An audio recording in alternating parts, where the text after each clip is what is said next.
ल अब आजको क्लासमा इन्कम इलास्टिसिटी अफ डिमान्ड त्यसको टाइप्स र क्रस इलास्टिसिटी अफ डिमान्ड र त्यसको टाइप्स थ्री टाइप्स छ positive negative unrelated three types income इलास्टिसिटीमा चाहिँ नि पोजिटिभ छ यो पोजिटिभ भित्र पनि थ्री टाइप्स छ greater than unity less than unity equals to unity अनि अर्को सेकेन्ड टाइपमा नेगेटिभ इन्कम इलास्टिसिटी अर्को जेरो इन्कम इलास्टिसिटी यो कुराहरू डिस्कसन गर्छौं आजको क्लासमा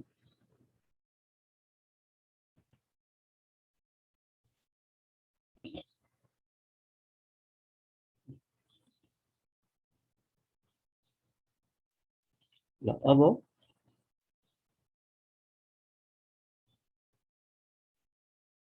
इन्कम इलास्टिसिटी भनेको के रहेछ त पर्सेन्टेज चेन्ज इन डिमान्ड डिमान्डमा कति चेन्ज आयो due to change in income income increase हुँदा डिक्रिज हुँदा डिमान्डमा कति पर्सेन्टेजले चेन्ज आयो त्यसलाई हामी इन्कम इलास्टिसिटी अफ डिमान्ड भन्दो रहेछौं त्यस्तै क्रस इलास्टिसिटीमा चाहिँ हामी के हेर्छौं एउटा कमोडिटीको प्राइस हेर्छौं हैन प्राइसमा कति चेन्ज आयो प्राइस अफ वाइ कमोडिटी र प्राइसमा वाइ कमोडिटीको प्राइसमा चेन्ज आउँदाखेरि एक्स कमोडिटी अर्को कमोडिटीको डिमान्डमा कति चेन्ज आयो त्यो हेर्यो भने हामी क्रस इलास्टिसिटी भन्छौं जस्तै अब प्राइस हेर्दाखेरि पेप्सीको प्राइस इन्क्रिज हुन सक्छ हैन पेप्सीको प्राइस इन्क्रिज हुँदाखेरि कोकको डिमान्डलाई असर गरिरहेको हुन्छ हो त्यो कोकको डिमान्ड चाहिँ नि कतिले चेन्जेस आयो त्यो हेर्यो भने त्यसलाई चाहिँ हामी क्रस इलास्टिसिटी अफ डिमान्ड भन्दो रहेछौं हैन ल यसरी माथिपट्टि जहिले पनि percentage change in quantity demand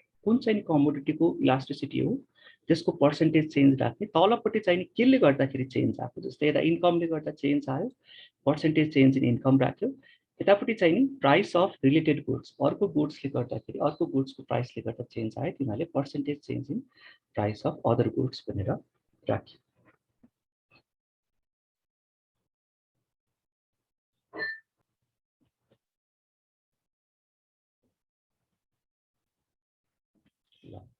अब इन्कम इलास्टिसिटीको टाइप्समा चाहिँ नि हामी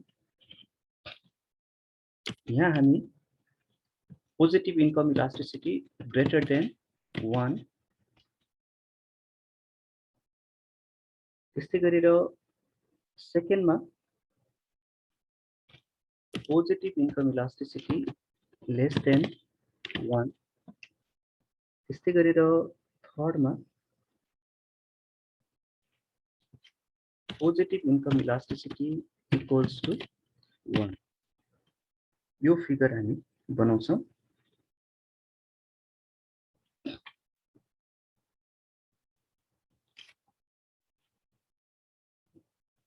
अब इन्कम र क्वान्टिटीको पोजिटिभ रिलेसनशिप हुन्छ इन्कम बढ्यो भने क्वान्टिटी डिमान्ड पनि बढ्छ किनभने यसको डिमान्ड कर्भ अपवर्ड स्लोपिङ हुन्छ र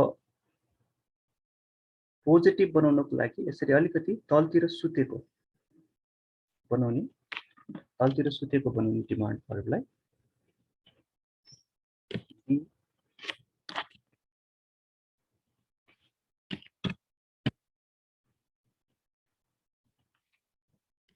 डीटी डिमान्ड कर्भ भयो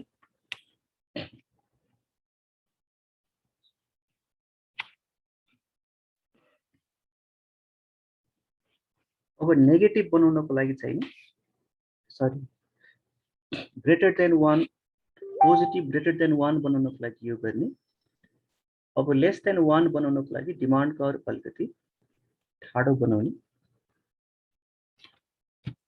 डी डिमान्ड कर्भ भयो अब यसमा इनिशियल इन्कम जस्तै इनिशियल इन्कम चाहिँ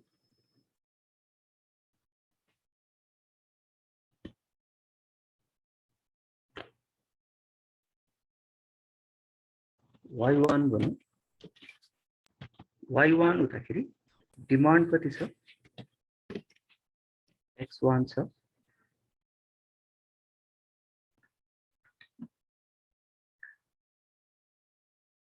अब इन्कम बढ्यो, इन्कम बढेर फर एक्जाम्पल 20% ले इन्कम बढ्यो,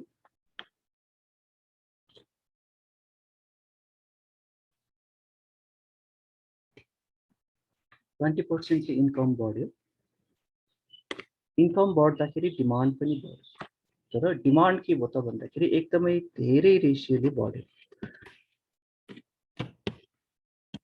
यसलाई हामी पोजिटिभ इन्कम इलास्टिसिटी, पोजिटिभ किन भयो, इन्कम बढ्दाखेरि डिमान्ड पनि बढ्यो, त्यही भएर यसलाई हामीले पोजिटिभ भन्यो। अब जस्तै 20% ले इन्कम बढ्दाखेरि डिमान्ड बढेको छ, अब यो 80% ले नै भनौँ, यसरी चाहिँ नि धेरै पर्सेन्टेजले डिमान्ड बढ्छ भने त्यसलाई हामी positive income elasticity greater than 1 भनेर भन्छौँ। अब लेस देन 1 मा चाहिँ के हुन्छ त, यो पनि पोजिटिभ नै हो, तर यसमा जस्तै इन्कम बढ्यो, अब इन्कम बढेर यति धेरैले इन्कम बढ्यो, जस्तै यहाँ चाहिँ नि 70% ले इन्कम बढ्यो भनौँ, तर डिमान्ड त बढ्छ तर थोरैले बढ्यो, अनि यसलाई लेस देन 1 भन्छौँ। जस्तै यो 70% ले इन्कम बढ्यो, कति धेरै रेशियोले, तर डिमान्ड त बढ्यो थोरैले बढ्यो, 20% ले मात्रै बढ्यो भने यसलाई हामी इन्कम इलास्टिसिटी लेस देन 1। अब यो दुईटै पोजिटिभ हो, किनभने इन्कम बढ्दाखेरि डिमान्ड बढेको छ, तर यसमा चाहिँ नि के भइराखेको छ, यसमा चाहिँ नि डिमान्ड धेरै रेशियोले बढेको छ, त्यही भएर ग्रेटर देन 1 भयो। यसमा चाहिँ नि के भइराखेको छ, डिमान्ड थोरै रेशियोले बढेको छ, त्यही भएर यो लेस देन 1 भयो।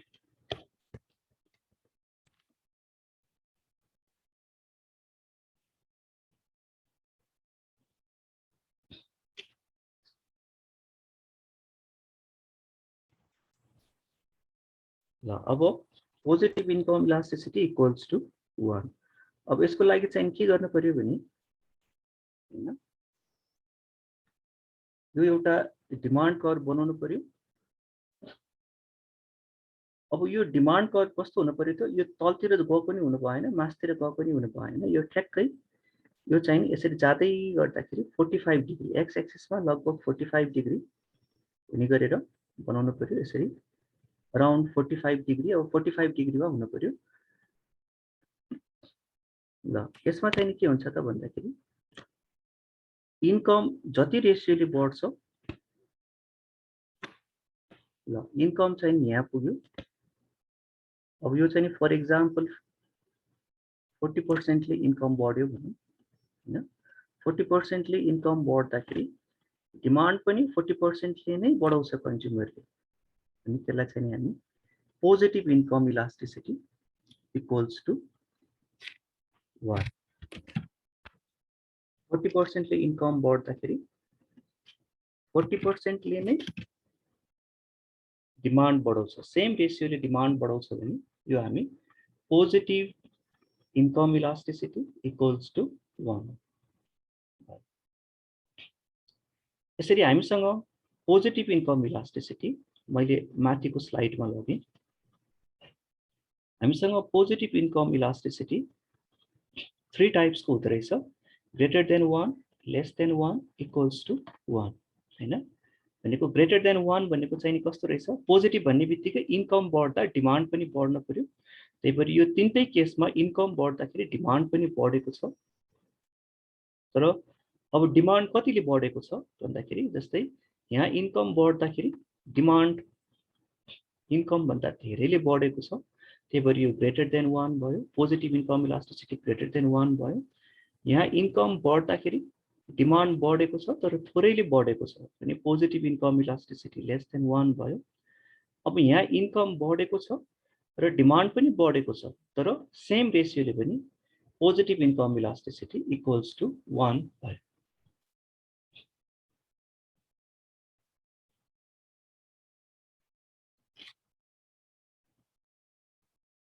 ल positive income negative income elasticity less than 0 भनेको इन्कम बढ्दाखेरि डिमान्ड के हुनु पर्यो त, घट्न पर्यो, अनि जेरो इन्कम इलास्टिसिटी भनेको इन्कम जतिसुकै बढे पनि डिमान्ड अलवेज कन्स्टेन्ट सेम हुनु पर्यो। त्यो बनाउँछौँ हामी। अब नेगेटिभ भन्ने बित्तिकै हामीसँग डिमान्ड कर्भ कस्तो आउनु पर्यो त डाउनवर्ड स्लोपिङ आउनु पर्यो।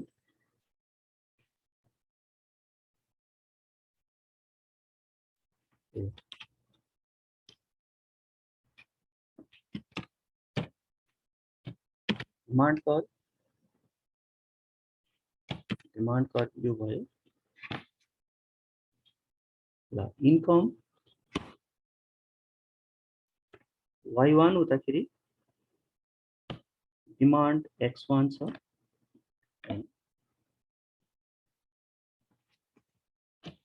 y1 हुँदाखेरि डिमान्ड कति छ x1 छ। अब इन्कम बढ्यो हैन। अब कुनै पनि रेसियोले इन्कम बढ्यो,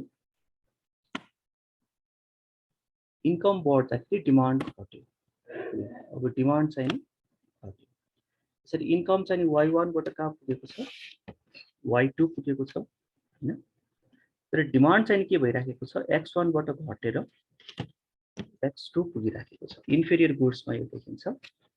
यसरी चाहिँ नि डिमान्ड बढ्दाखेरि हैन, सरी इन्कम बढ्दाखेरि डिमान्ड घट्छ। यसरी इन्भर्स रिलेसनशिप हुन्छ भने त्यसलाई इन्कम इलास्टिसिटी लेस देन 0 भनेर भन्छ अथवा नेगेटिभ इन्कम इलास्टिसिटी भनेर भन्छ।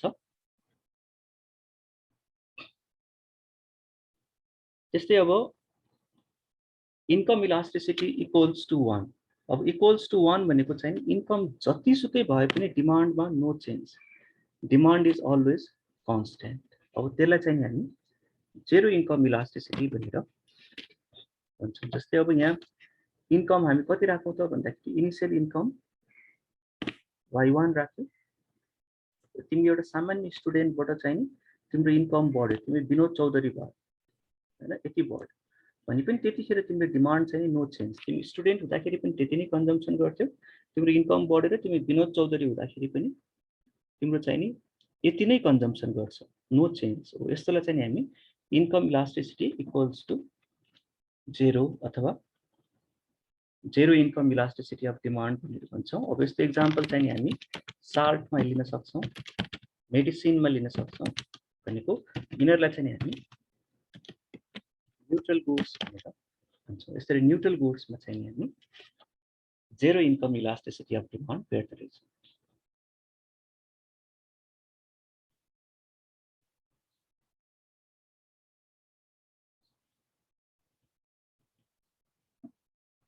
अब क्रस इलास्टिसिटी अफ डिमान्ड भनेको चाहिँ नि एउटा गुड्सको डिमान्डमा चेन्ज हेर्छु because of change in price of other goods. जस्तै पेप्सीको प्राइसमा चेन्ज भयो भने कोको डिमान्डमा चेन्ज आउन सक्छ हैन।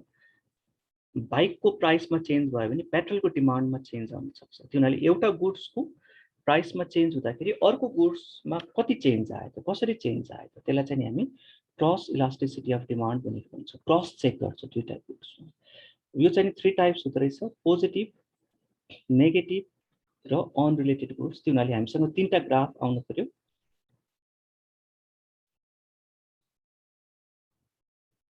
अब मैले यहाँ 3टा ग्राफ रेडी बनाएर राखेको छु।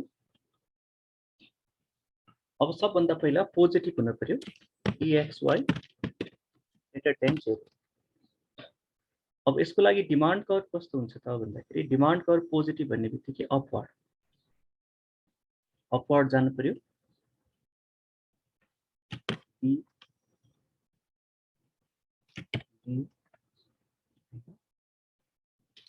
अब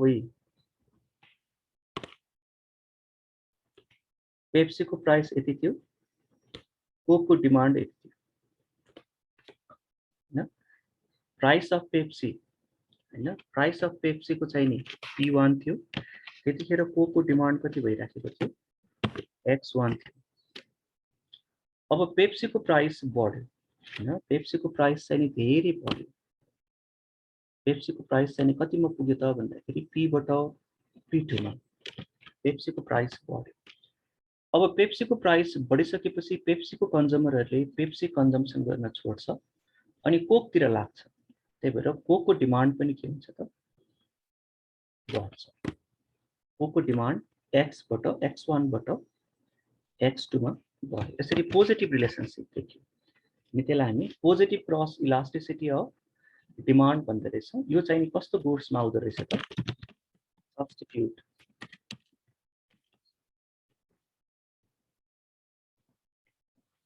अब यसको एक्जाम्पल चाहिँ के भयो त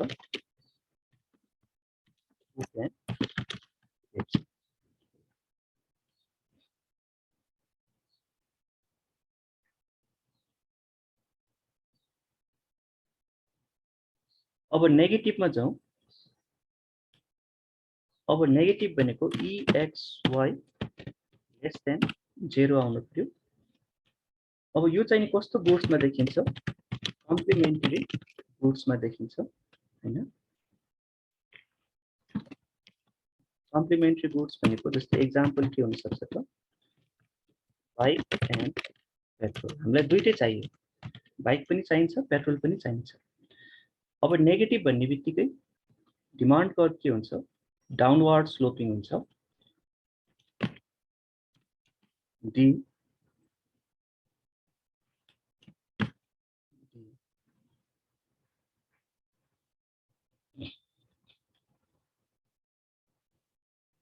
अब इनिशियली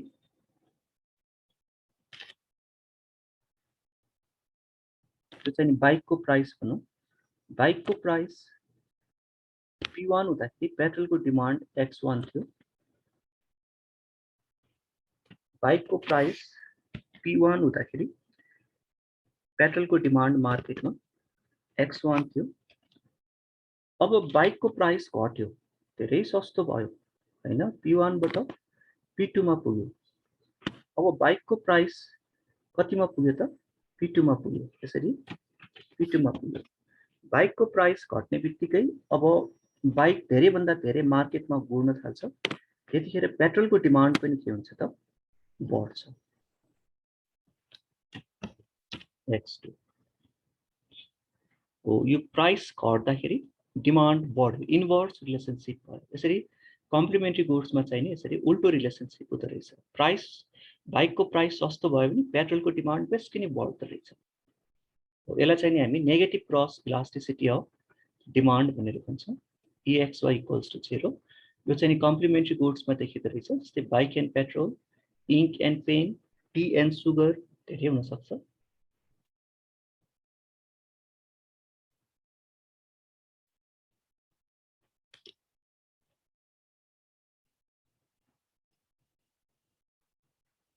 अब लास्टमा जाउँ। क्रस इलास्टिसिटी इक्वल्स टु 0 भनेको unrelated goods EXY equals to 0 भनेको यो चाहिँ केमा हुन्छ त अनरिलेटेड गुड्स। अब जस्तो यो एक्जाम्पल के लिन सक्छौ त भन्दाखेरि तिमी यो पेन लिन सक्छौ एन्ड सोफा लिन सक्छौ। अब यसको लागि चाहिँ डिमान्ड कर्भ यसरी भर्टिकल आउँछ।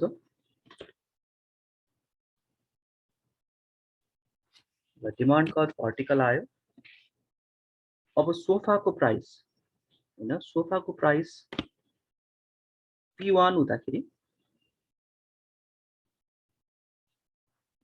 सोफाको प्राइस P1 हुँदाखेरि पेनको डिमान्ड कति थियो X थियो, X थियो। अब सोफाको प्राइस घट्यो, कति घट्यो कति घट्यो, धेरै सस्तो भयो सोफाको प्राइस हैन। अब सोफाको प्राइस P बाट P2 मा घट्यो। अब यति धेरै घट्दाखेरि पनि अब पेनलाई के मतलब हो र हैन, पेनसँग त कुनै रिलेसन नै भएन। पेनको डिमान्डमा नो चेन्ज भनेको चेन्ज इन डिमान्ड इज 0 हो। यस्तो चाहिँ नि अनरिलेटेड गुड्समा देखिँदो रहेछ।